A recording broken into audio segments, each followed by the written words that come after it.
Good morning. Clear my throat, sorry. It's Monday. It's the 24th of August 2026. Captain's log. Beat me up, Scotty. Yeah, off. Beat off. Trying to keep it clean, apparently. So, got a little story here for you.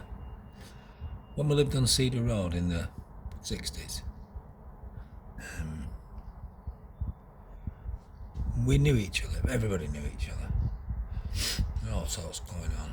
There was a lad down. My grandma lived at 12. They'd be 14. Old Rana was at 16, 18. I think they lived at 20. I think they lived at 22. And I had two brothers. He was the eldest. He killed his mum. He shot his mum. And said he was cleaning a gun. Never heard of anybody cleaning a loaded gun. You know, you don't clean a loaded gun. So that happened, and then obviously the things with the swings and Leslie, bless her. And then we used to be minded. Mum worked many hours in the 60s, and we had two girls that looked after us, Margaret and Molly. I think she was actually called Veronica. And they used to give us our tea. I think Grandma used to come and do our tea as well. So they would come and they would have us more or less till Mum come home. And they used to put us all to bed. So I'd be about 8 when this happened. 8, nearly 9. Wayne would be 11. Lee would be 6. And Joanna would be 5. Possibly. She could have been 5, but she was 4, but she could get him. She used to get to 5 because she was born in 64, you see. Christmas. 22nd. Anyway. We know all that. You're repeating yourself. No, I'm not. So they looked after us. Got us in bed as quick as they could. I presume to watch telly. Anyway, one night I had a bit of tummy ache and I used to go into Mum. Anyway, I got up, didn't know what time it was, I thought it was middle of the night. And I came down the stairs and they were doing things to each other. And I was like, whoa, what's going on here? Never seen that before. You know. Lettuce munchers. Anyway. I gets back up and I couldn't sleep. I was just lay there thinking, what's that? I've just seen. I've never seen it like that. I'm a young boy. I'm innocent. I'm only 9, possibly 8. You know. And yeah, it scarred me for quite a number of years till I knew what it was. But what really got what the funny side was in a pub once in the Lake District, and I was telling her Wayne, and he said to me, "You bastard." And I said, "What do you mean?" He said, "Why didn't you wake me up?" That's what he said. At the time, I'd never even give it a thought. What are you doing at 12? Yeah. Who knows? I know I did. Anyway. How'd you follow that? Another story where one of the guys I worked with for many years, Tony Kennedy, Vitafoam, he's got a young Tony as well. Toner. Two-tone toner. DJ. Loves his scar and all that. Anyway. So they had a son called Gary. And Gary was born with what they call a blue heart. And it's just wrong.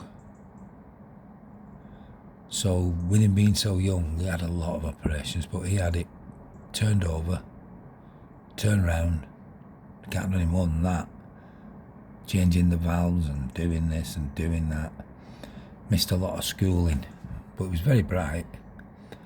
And he used to forge his dad's signature so he could do games at school and collapse.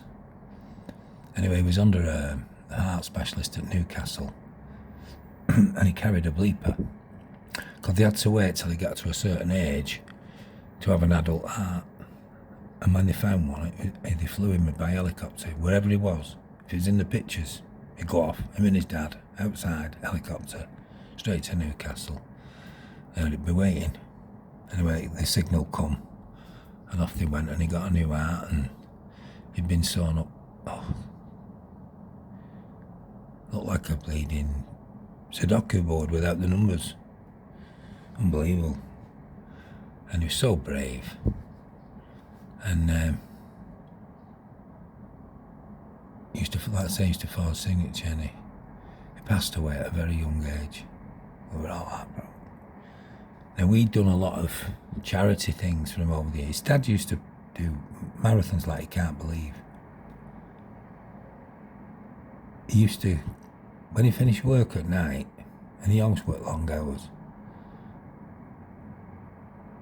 he'd get a lift off the tanker drivers that he'd unloaded, and they'd take him to Yorkshire.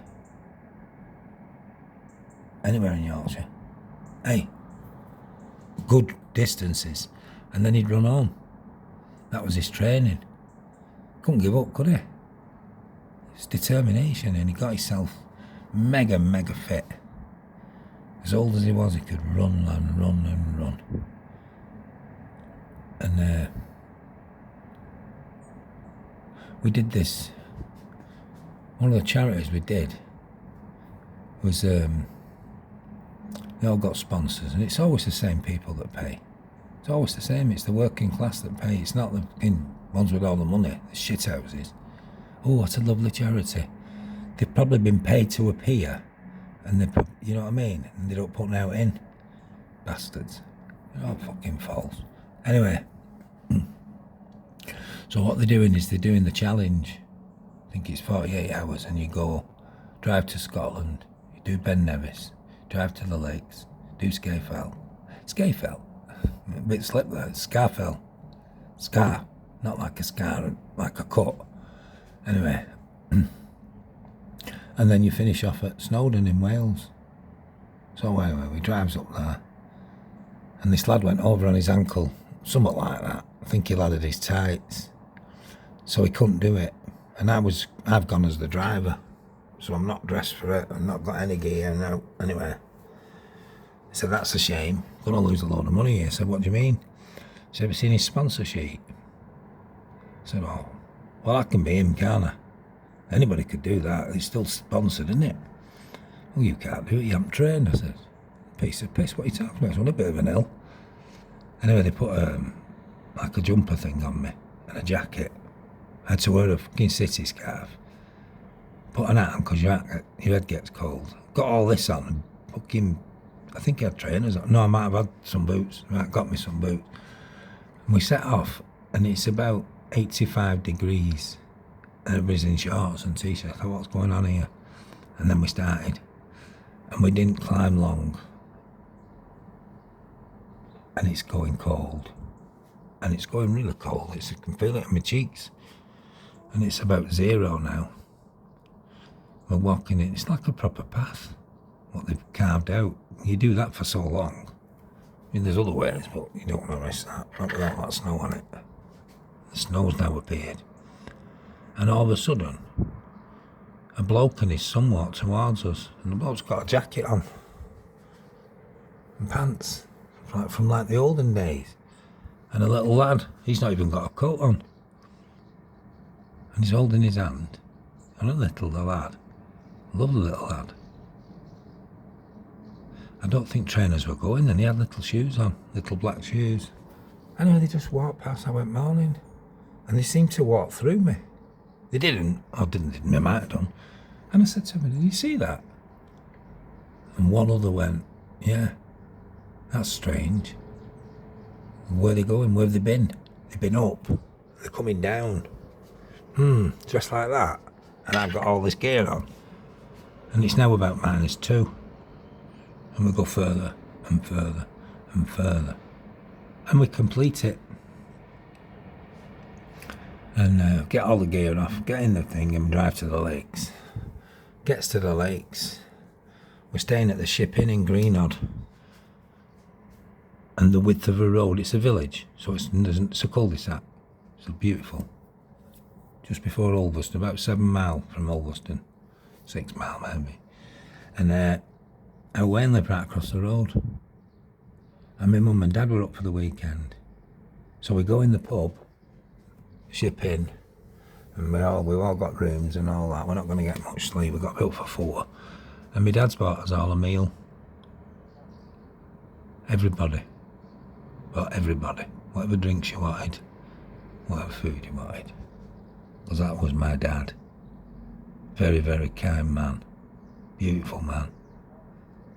I love him. I'll always love him. I miss him. My dad, Derek Sinkinson. What a guy. Best salesman ever. Sales manager. Fantastic driver. Used to drive at speed, but he was good. Like myself. And he knows everywhere in the Britain. He could drive to it. He could tell you how to get to it. Where the phone boxes are. Where the bus stops are.